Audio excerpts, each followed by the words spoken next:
क्या होगा अभिजीत दीपके का अगला कदम? अगर वो पॉलिटिक्स में आते हैं तो क्या वो सफल होंगे या फिर अन्ना हजारे की तरह गुमनामी के समंदर में खो जाएंगे?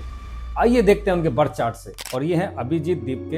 ये उनकी डेट ऑफ बर्थ है 29 सितंबर 1995 और इस डेट ऑफ बर्थ के हिसाब से उनका ये बर्थ चार्ट है। अब हम बात करेंगे इन बर्थ चार्ट के हिसाब से।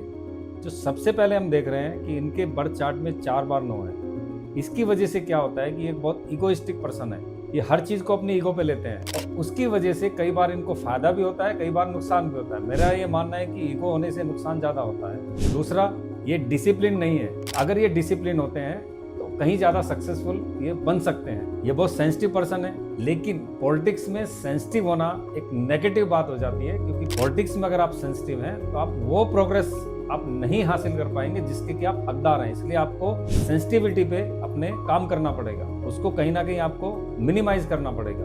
उनका कम्युनिकेशन सेक्टर भी उतना स्ट्रॉन्ग नहीं है, हालांकि उन्होंने बहुत मेहनत की है उसको इम्प्रूव करने के लिए और काफी हद तक वो इम्प्रूव कर भी पाए हैं। लेकिन आज भी हम जो उनको जानते हैं वो प्रोटेस्ट वो खड़ा करने के लिए उनको जाना जाता है, ना कि उनके कम्युनिकेशन की वजह से। इस सेक्टर में भी उनको काम करने की बहुत जरूरत है। उनका जो ड्राइवर कंडक्टर है 2-8, इसकी वजह से उनको sudden fall, sudden gain, life में बहुत सारे अप्स एंड डाउन्स ये हमेशा रहेंगे। इसलिए आपने देखा होगा कि जिस तरह से आंदोलन खड़ा हुआ 4 महीने पहले तक अभिजीत दीपके कौन है कोई नहीं जानता था। आज पूरा वर्ल्ड अभिजीत दीपके को जानता है। इसको बोलते हैं सडन राइज। तो जैसे इनको सडन राइज मिला है वैसी सडन फॉल भी इनके बर्थ चार्ट में इंडिकेटेड है। और एक और चीज, क्योंकि उनका जो ड्राइवर कंडक्टर में कंडक्टर 8 है और उनका जो नेम स्पेलिंग है वो भी 8 पर आ रहा है, इसकी वजह से उनको कोई भी अनएथिकल चीज नहीं करनी चाहिए। अगर कुछ भी अनएथिकल करेंगे तो शनि उनको ऐसा पटकेगा कि वो जहां थे उससे भी नीचे जा सकते हैं। इसलिए हमेशा इनको एथिकल चीजें ही करनी चाहिए। और मुझे लगता है कि वो अगर ये वीडियो को देख रहे हैं, सुन रहे हैं, तो इस पे अमल करेंगे और एक मजबूत विपक्ष बनाने में इस देश की मदद करेंगे।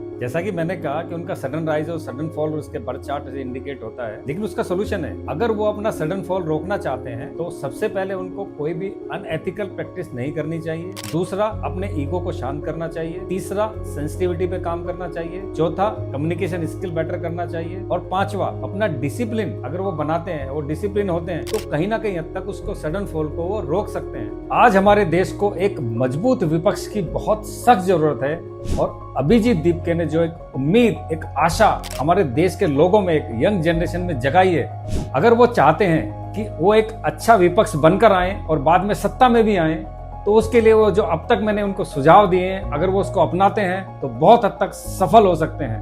अगर आप भी जानना चाहते हैं कि आपके बर्थ चार्ट में क्या स्पेशलिटी है और आप क्या कर सकते हैं और क्या आपको करना चाहिए, तो मुझे पर्सनली कमेंट करिए, मैं आपकी हेल्प करूंगा।